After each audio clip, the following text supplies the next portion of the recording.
প্রিয় দেশবাসী, আমার মুজিব পাগল ভাইরা, আপনারা দেখেছেন বঙ্গবন্ধু কন্যাকে অস্ত্রের মুখে দেশ ত্যাগে বাধ্য করা হয়েছে। আজকের এই সময় আমার তৃণমূলের নেতা কর্মীরা দ্বিধা বিভক্ত হয়ে বিভিন্ন জায়গায় ঘরে বসে গেছেন। আপনাদের উদ্দেশ্যে বলতে চাই, আপনাদের কাজ করার, নিজেকে প্রমাণ করার এটাই সময়।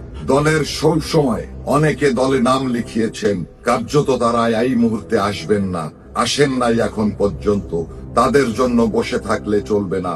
দুঃসময় আজকে যারা এগিয়ে আসবেন তারাই তো প্রকৃত মুজিব প্রেমী, তারাই বঙ্গবন্ধুর সোনার ছেলে। তাদেরকে আজকে মাঠে নামতে হবে। আজকে যদি আমরা সংগঠিত না হতে পারি, আমরা যদি ভেদাভেদ ভুলতে না পারি, আমরা দেশরত্ন শেখ হাসিনাকে সসম্মানে দেশে ফিরিয়ে আনতে পারবো না। দেশরত্ন শেখ হাসিনাকে ফিরিয়ে এনে বাংলাদেশের প্রধানমন্ত্রী হিসাবে গদিতে বসিয়ে আমরা বঙ্গবন্ধুর সোনার বাংলা, আজকে শেখ হাসিনার উন্নয়নশীল রাষ্ট্র থেকে বাংলাদেশকে উন্নত রাষ্ট্রে পরিণত করার জন্য যা কিছু করার দরকার, আমাদের ত্যাগী নেতাদের এখনই নিজেকে প্রমাণ করবার শেষ সময়। আপনারা আপনাদের নেতৃত্ব প্রতিষ্ঠিত করুন। যারা নেতা তারা সাধারণের সঙ্গে মিশে সাধারণ জনমত সংগঠিত করুন। দেশরত্ন শেখ হাসিনাকে সসম্মানে দেশে ফিরিয়ে আনতে না পারি, বাংলাদেশের মানুষের ভাগ্যে কি আছে একমাত্র আল্লাহ জানে। আপনারা সকল ভেদাভেদ ভুলে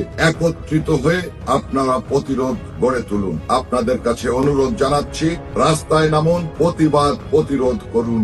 দেশরত্ন শেখ হাসিনাকে সসম্মানে দেশে ফিরিয়ে আনি।